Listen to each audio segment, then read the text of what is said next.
Hello everyone, welcome to my YouTube channel associate learning. तो अभी हम पढ़ेंगे इम्पॉर्टेंट फुल फॉर्म्स।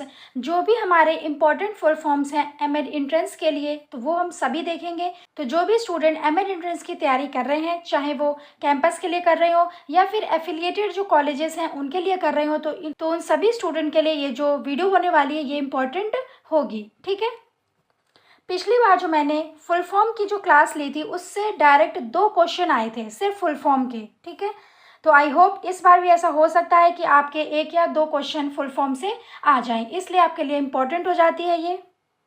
अगर आप चैनल पर नए हैं तो चैनल को सब्सक्राइब करें, बेल आइकन को प्रेस करें। आप हमारे इंस्टाग्राम और टेलीग्राम से ज्वाइन कर सकते हैं। टेलीग्राम में आपको सभी वीडियो की लिंक प्रोवाइड की जाती है और जो भी इंपॉर्टेंट चीज़ें मैं शेयर करती हूँ वो सभी टेलीग्राम पर ही शेयर करती हूँ। जो भी स्टूडेंट अपना जो इंट्रोडक्शन लिखकर कमेंट में सेंड कर रहे हैं वो ऐसा ना करके आप अपना इंट्रोडक्शन पेपर पे लिख करके और टेलीग्राम पर सेंड करिए। ठीक है। इससे क्या होगा कि हम आपकी हर चीज़ देख करके उसमें आपको करेक्ट करके बता देंगे कि आपको इस जगह पर करेक्शन की ज़रूरत है।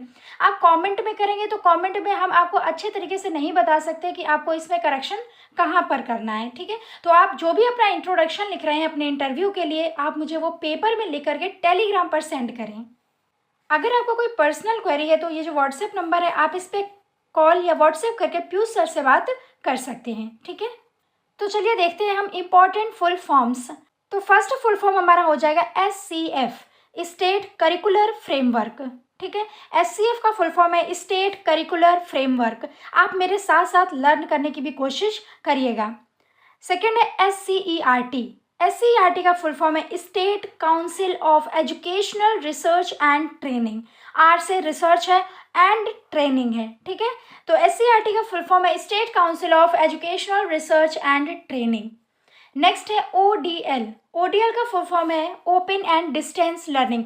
ओपन एंड डिस्टेंस लर्निंग आप सभी को पता होगी, मगर एक बार फिर भी देख लीजिएगा। ओपन एंड डिस्टेंस लर्निंग जो हमारे ऑप्शन होंगे वो इतने ज़्यादा नज़दीक देते हैं ये लोग, तो आप कंफ्यूज हो जाएंगे, इसलिए आपको बिल्कुल एग्जैक्ट याद होना चाहिए कि इसका फुल फॉर्म क्या है। नेक्स्ट है दीक्षा, DIKSHA। दीक्षा का फुल फॉर्म है digital infrastructure for knowledge sharing. Spelling infrastructure की गलत है, आप इसको सही कर लीजिएगा। Digital infrastructure for knowledge sharing. ठीक है। नेक्स्ट फुल फॉर्म है SSSA। 3 बार S है इसमें। तो S से स्टेट, S से स्कूल, S से standards and authority. State school standards authority. ठीक है।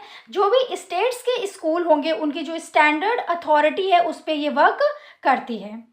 SEDG, socio economically disadvantaged group.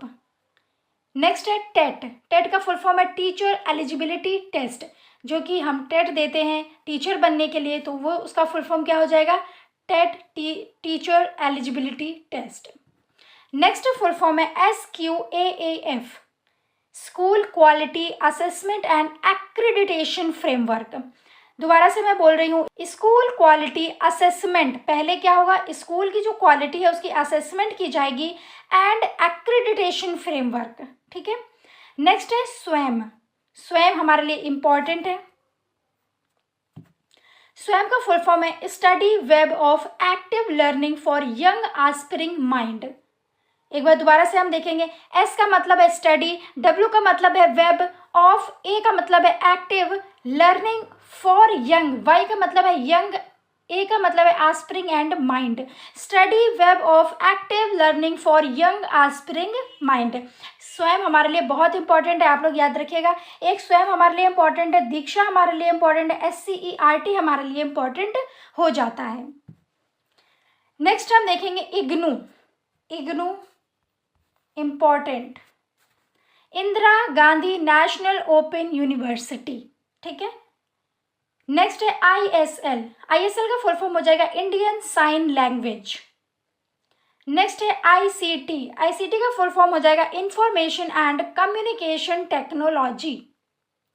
Next full form है परख का फुल फॉर्म है performance assessment review and analysis of knowledge for holistic development. परख का फुल फॉर्म मैं दोबारा रिपीट करती हूँ। P से है परफॉर्मेंस, A से है असेसमेंट, R से है रिव्यू एंड A से है एनालिसिस ऑफ के से है knowledge for holistic development. Important है परख, आपके लिए जो परख है वो मोस्ट इम्पॉर्टेंट है, याद रखिएगा। परख आपके लिए बहुत ज़्यादा इम्पॉर्टेंट है। परख, SCERT, स्वयं, इग्नू, ये सभी आपके लिए मोस्ट इम्पॉर्टेंट हो जाते हैं। इनको आप रट करके जाइएगा, ठीक है। नेक्स्ट हम देखेंगे ECCE, early childhood care and education. Early childhood में जो बच्चों को केयर दी जाती है, एजुकेशन दी जाती है, उसका ये फुल फॉर्म है। ये ECCE जो फुल फॉर्म है हमारा, ये NEP 2020 ने इसको लाया है, ठीक है। जब NEP 2020 आई तो काफ़ी सारे फुल फॉर्म हमारे लिए इम्पॉर्टेंट हो गए। उसी में से एक ECCE भी है जिसका फुल फॉर्म है early childhood care and education.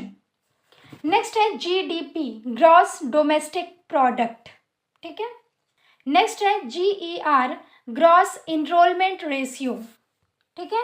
Gross enrolment ratio हो जाएगा HEGC, higher education grant council. Next है HECT, higher education commission for India. Next है ABC, academic bank credit, important है ये। ABC हमारे लिए इम्पॉर्टेंट है, एकेडमिक बैंक क्रेडिट, याद रखिएगा। नेक्स्ट है मूक, मूक हमारे लिए इम्पॉर्टेंट है। मूक का फुल फॉर्म है मैसिव ओपन ऑनलाइन कोर्स, ठीक है। एक ओपन ऑनलाइन कोर्स है जो कि मूक द्वारा दिया जाता है। जो भी ऑनलाइन क्लासेस दी जाती है वो मूक द्वारा दी जाती हैं, ठीक है। तो massive open online course. Next है NCF, national curriculum framework. NCERT, national council of educational research and training. तो आप लोग मुझे कमेंट करके बताएंगे कि जो NCERT है उसको किस ईयर में स्टैब्लिश किया गया था। मैंने आपको NCERT के बारे में पढ़ाया है, तो आप मुझे ये कमेंट करके बताएंगे जो NCERT है उसका ईयर ऑफ इस्टेब्लिशमेंट क्या है, ठीक है। नेक्स्ट हो जाता है हमारा NIOS, national institute of open schooling. Next है AI, आर्टिफिशियल इंटेलिजेंस। देन हमारे लिए मोस्ट इम्पॉर्टेंट आ जाता है CABE, central advisory board of education. C से सेंट्रल, A से एडवाइजरी, B से बोर्ड ऑफ, E से education, central advisory board of education. Next है डाइट, डाइट हमारे लिए भी इम्पॉर्टेंट हो जाता है। District institute of education and training, district institute of education and training full form है डाइट का, याद रखिएगा, इम्पॉर्टेंट है। CBCS, choice based credit system, ये भी हमारे लिए इम्पॉर्टेंट है। CBCS, choice based credit system. Next है CIET, central institute of educational technology. तो इसमें हमारे लिए कौन कौन मोस्ट इम्पॉर्टेंट है वो मैं आपको बता दे रही हूँ। सबसे पहले ABC, then MOOC, then NCERT, NIOS, CABE, DIET, CBSE। तो ये सभी हमारे लिए इसमें इम्पॉर्टेंट हो जाते हैं, ठीक है। तो इनको आप अच्छे से पढ़ लीजिएगा एक बार। नेक्स्ट हम देखेंगे NAC, national assessment centre. RMSA, राष्ट्रीय माध्यमिक शिक्षा अभियान, ये इम्पॉर्टेंट है हमारे लिए, राष्ट्रीय माध्यमिक शिक्षा अभियान। RTE, right to education, right to education का जो ईयर है वो आप मुझे कमेंट करके बताएंगे।